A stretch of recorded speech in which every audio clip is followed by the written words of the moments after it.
Hello and welcome back once again to Lessons from the Table. As I said in the last video, there is something I want to talk about for this one, and that's introducing your players to the rules of your worlds. I think this is very important for DMs to do, because it's going to give players an idea of how they can navigate your world, how they can approach problems, and what will and won't be rewarded is, I think, important. And when I say rewarded, I don't mean in terms of like loot and gold and items. I mean in terms of with progress. If they talk to an NPC, is the NPC going to say bugger off, or is the NPC going to give them a morsel of information? Because you can have a world with either one of those two things, depending on what you want to do. The point is, you need to establish that precedent, and you need to be consistent about it. So let's go ahead and dive into this. When I say establish the rules of your world, I think there are a number of rules that a DM needs to establish. They need to establish things like, how possible is it to talk your way out of combat? Most combat is just going to be fight your way out, or if you get approached by bandits, are they going to talk first and go, put your hands up and give me everything you got, and the party has an opportunity to maybe talk back and negotiate their way out, or are the bandits just going to attack? You need to establish things like how esoteric are the potential solutions to your puzzles. That's quite important, I would say. You need to introduce them to things, like I said, how willing are NPCs to talk to your party, and so on and so forth. So there's the mechanical things, like, are you using any rest variants? Will a long rest take a week and a short rest take a whole day? Are you doing anything like that? Are you introducing a particular kind of travel system? Is moving from settlement to settlement going to be a hex crawl, or is it going to be abstracted? Are you going to roll for random encounters, or are you not going to do that? So it's important to introduce them to the mechanical rules, but then there's also all those other rules, those, like I said, more esoteric rules. And those are the ones that are a bit harder to introduce your party to, because it's like, how do you even introduce your party to how creative they can get when trying to solve a puzzle? Well, the answer is pretty simple. Put a puzzle in front of them that is easier to solve but requires creativity and lateral thinking. That way, the next time they come to a similar kind of puzzle, they'll be a little bit more lateral.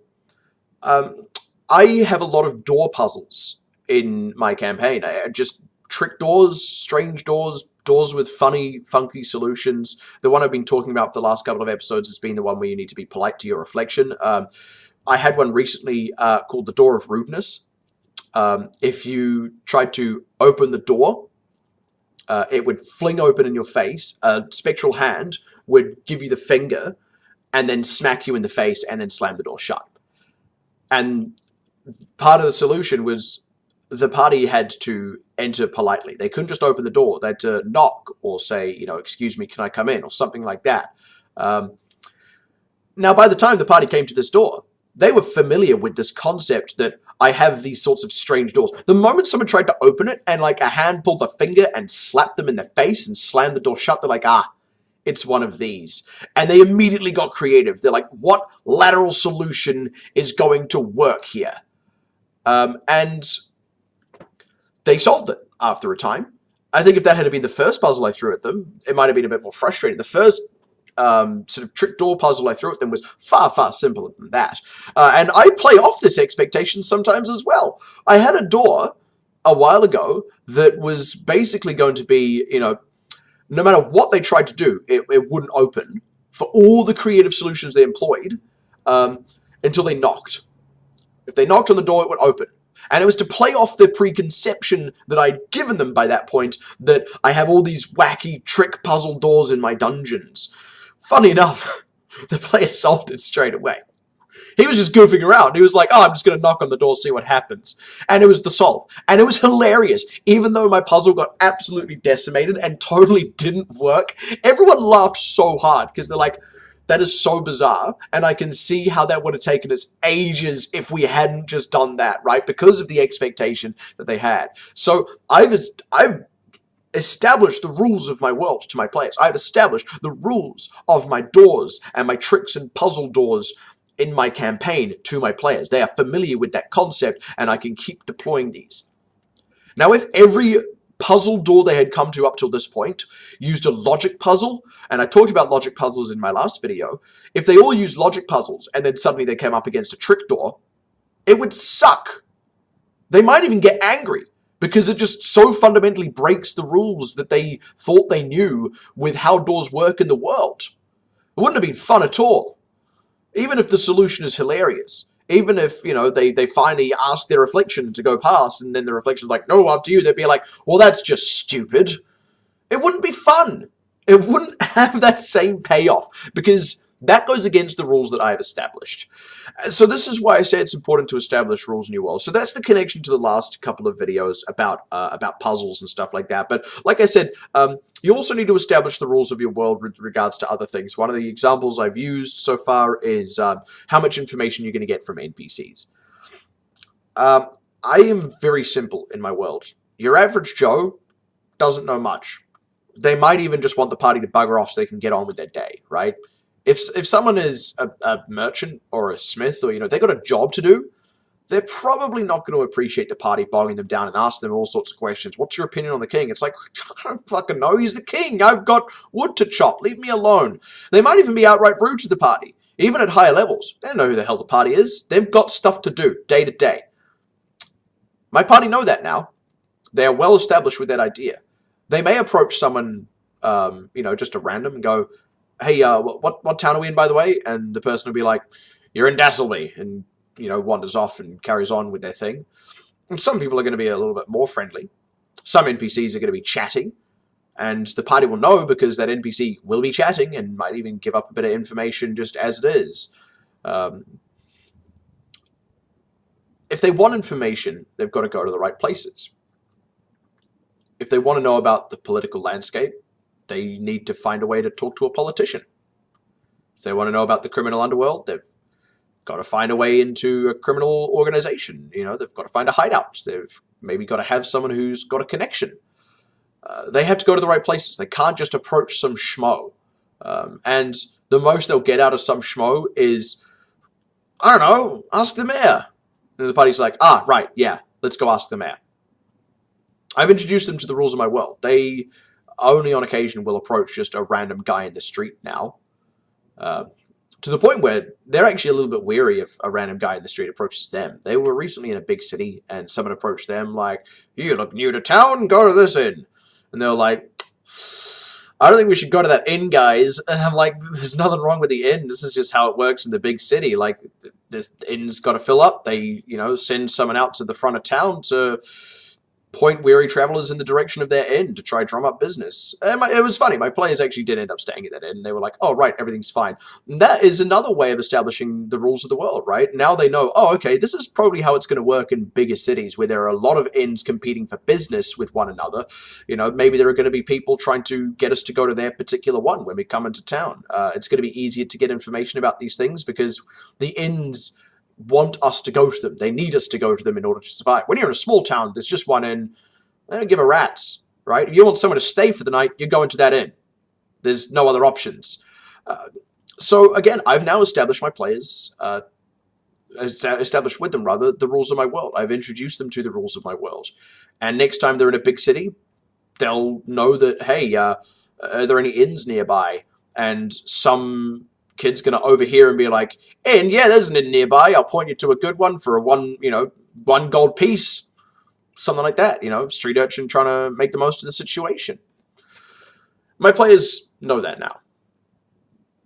So when I say establish the rules of your world, I'm talking about those other more esoteric rules. I'm talking about what information the party can get and how people are going to treat them, interact with them, what they may or may not do or say, how tight the law is. It can even be things like, if they do evil, will their gods directly or indirectly punish them? And I have a pretty simple way of handling this, right? When they're lower level, like let's say, you know, the cleric or even a paladin who worships a god. In 5th Ed, they don't have to, but a lot still choose to. You know, they do something evil or they do something against their oath or against the tenets of their faith. There's going to be like a indirect kind of thing. Or maybe they just feel bad. By the time they're higher level, if you've got a 15th level cleric, when they do something that goes against their faith. Maybe their holy symbol's going to crack. Better yet, maybe their god is going to, like, pull them into, you know, some extra dimensional space and be like, you fucked up. You owe me. I'm going to let you off this time, but you slide like that again, you're done. Because they're more powerful, and the god is, you know, more likely to notice this individual more specifically and more actively. They're like, this person should be, you know, an absolute divine champion of mine. This person is known. That means I'm known by proxy through this person. They know that they represent me as a deity, so I can't have this person slipping up. They do so, I'm going to let them know directly. I can't Nancy about with, you know, indirect signs and signals and warnings. And that's actually part of the rules of my world. The more powerful my players get, the more direct their interactions with higher beings become. And that's everything from deities to patrons for warlocks. And again, that's something that my players are now relatively familiar with. And part of how they're familiar with that is that they've actually played in one of my campaigns before. They've played it from 3rd level up until, I believe it was about 14th we wrapped at. By the time we got to the end, even the non-religious ones were sometimes getting pulled aside by gods. And it was quite entertaining, because this particular character was, you know, not necessarily a non-believer. They're like, yeah, the god's there, but they don't really seem to do much. And then, like, suddenly they're higher level, and a god pulls them aside. It's like, all right, that's it. Like, I can't have you going around saying this. And the guy was like, oh my god, you're real. And they had, like, a total heel face turn. It was really entertaining. And now they're familiar with those rules. Now, look, the players, they're not going to use that out-of-character knowledge to dictate their characters' actions. They're not going to go, yeah, there's no point praying because our god will never contact us directly. We're too low level.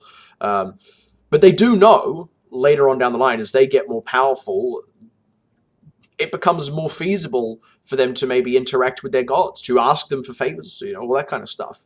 And that's even reflected mechanically in the game as it is. You know, clerics with divine intervention kind of have that. So there's already a modicum of understanding. You're just kind of building on that to, again, introduce the players to the rules of your world. So I've gone on for quite a long time about a very simple concept, but I would say that these are things that are worth you thinking about for your games as a DM. What are the rules of your world? How you introduce players to them? And once you've worked all that out, make sure you do it relatively quickly. If they don't come across a trap in a dungeon until like six sessions rather deep, that's fine. That's, you know, because that's the first opportunity you have to introduce them to how traps are going to work in your dungeons.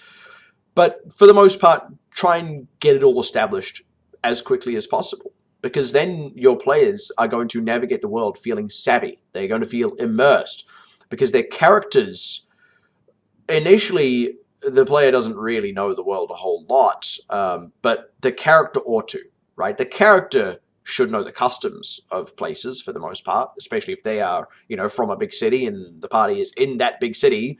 It'd be a bit weird if that character didn't know how things usually work. But if you're a couple of sessions deep, and because they've been established or been introduced better to how people interact with them and what information they're likely to get from where, that player is suddenly going to feel a lot more savvy. They're going to be like, yeah, if you want to know what's what, you got to talk to this guy, or, you know, if you want to get an idea of the lay of the city, you've maybe got to go to City Hall, see if you can strike up a meeting with someone there.